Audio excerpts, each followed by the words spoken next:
Bonjour, nous voici le 10e jour de notre consécration à Jésus par Marie.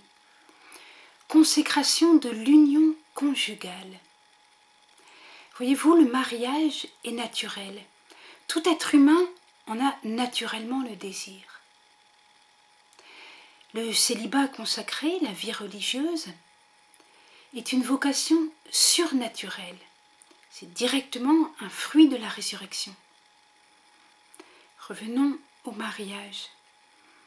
Dieu créa l'homme et la femme, frères et sœurs en humanité. De même que nous pouvons avoir plusieurs frères ou sœurs, nous pouvons avoir plusieurs amitiés, hommes et femmes. Cependant, l'union conjugale unit l'homme et la femme en une seule chair, c'est-à-dire unit l'homme et la femme dans une union unique, dans un rapport personnel unique. Et cela dès l'Ancien Testament. L'Ancien Testament dit par exemple: « Tu ne commettras pas d'adultère, tu ne convoiteras pas la femme de ton prochain. » Exode 20, versets 14 et 17.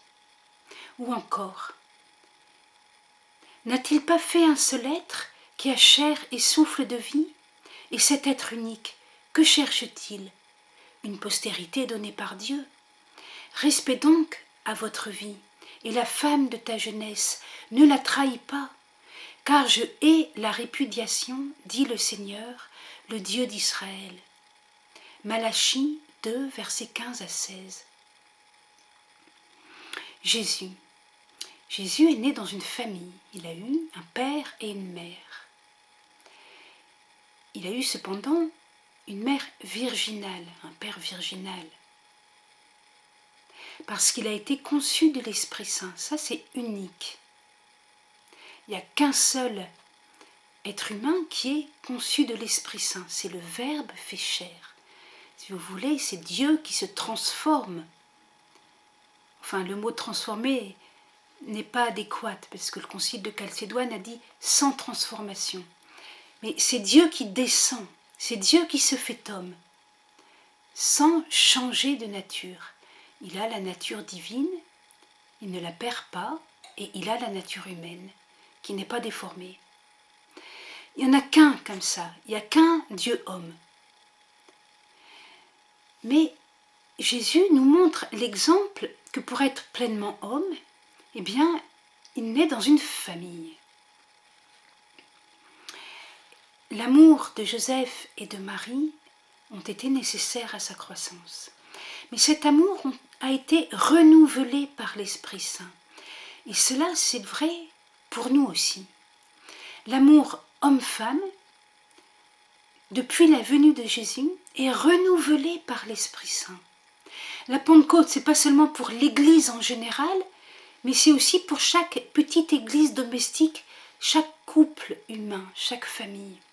Vous comprenez bien, l'amour a une croissance humaine tout simplement.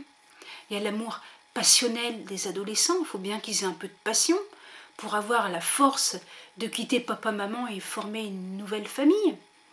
Mais aussi, il faut que cet amour passionnel mûrisse. En un sens, ça s'agisse, mais ça ne veut pas dire que ce soit moins de l'amour. Mais c'est simplement un amour, enraciné dans le réel, plus pratique finalement, plus concret, qui passe dans une multitude de détails, d'actes courageux au quotidien, de dons de soi. On se donne non seulement charnellement, mais on se donne au quotidien, et c'est pour cela que le don charnel prend de la valeur, parce qu'on a donné l'effort de toute une vie, de toute une journée. Don de soi, ouverture aux autres. J'aime l'autre parce qu'il me fait du bien, j'aime l'autre pour lui-même, donc dans une certaine gratuité, et avec l'autre, j'aime tous les autres. Dimension sociale de la famille. Voyez-vous comme c'est beau, ça c'est humain. Quand on dit que l'Esprit Saint va renouveler le cœur de l'homme et le cœur de la femme, c'est qu'il va renouveler chacune de ces étapes. L'Esprit Saint à l'adolescence, l'Esprit Saint pour les jeunes époux, l'Esprit Saint à 10 ans de mariage, l'Esprit Saint à 30 ans de mariage, à 50 ans de mariage si vous voulez. Est-ce que vous comprenez? L'Esprit Saint qui va renouveler toutes les fibres du cœur humain et des réalités qu'il faut construire année après année. L'Esprit Saint est un bon architecte. Il est un bon architecte. Il est capable de construire des cathédrales. Non seulement des cathédrales de pierre et de vitraux, mais des cathédrales dans nos vies. Pas à pas. De construire quelque chose de beau, même si la vie n'est pas très longue finalement. Alors, prière de consécration. Je rappelle que les prières de consécration ont reçu le nihil obstat. Dans cette prière de consécration, j'ai essayé d'évoquer un peu toutes les situations possibles pour que chacun s'y retrouve, pour que chacun d'entre vous, quelle que soit sa situation, puisse faire ce 10e jour consécration de l'union conjugale. Au nom du Père et du Fils et du Saint-Esprit. Amen. Ô Mère, je veux me consacrer à toi. Je sens la nécessité constante de ta présence dans ma vie. Si je désire me marier, voici mon désir devant toi. Donne-moi la prudence et la chasteté pour que je sache me réserver à celui ou celle qui deviendra mon époux ou mon épouse. Prie pour que l'Esprit Saint m'inspire et inspire celui ou celle qui deviendra mon époux ou mon épouse. Si je suis mariée, voici notre vie conjugale devant toi. Toi qui es le sanctuaire de l'Esprit Saint, intercède pour que soit renouvelé notre amour conjugal dans le Saint-Esprit. Que l'union de nos corps, de nos cœurs, de nos esprits soit un véritable dialogue d'amour, animé par le respect mutuel et la louange envers Dieu. Que nous donnions la vie avec sagesse et par amour. Si je suis séparée ou veuf ou veuve, voici mon cœur devant toi. Je sais qu'en toi, ô Mère, mon âme trouvera le repos.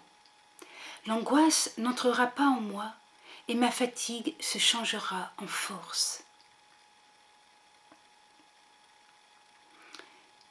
Si je sens en moi l'appel surnaturel au célibat pour le Christ, enveloppe-moi de ton manteau virginal. Si ma situation est indécise ou compliquée, je sais que tu chemines aussi avec moi. Guide-moi et ma déroute se changera en victoire. Amen. Maintenant, je te prie pour le monde. Consécration votive. Ô Mère du bel amour, ô Vierge des Vierges, ô Mère de Dieu, je t'apporte et je te consacre les familles de mon pays et du monde entier. Amen.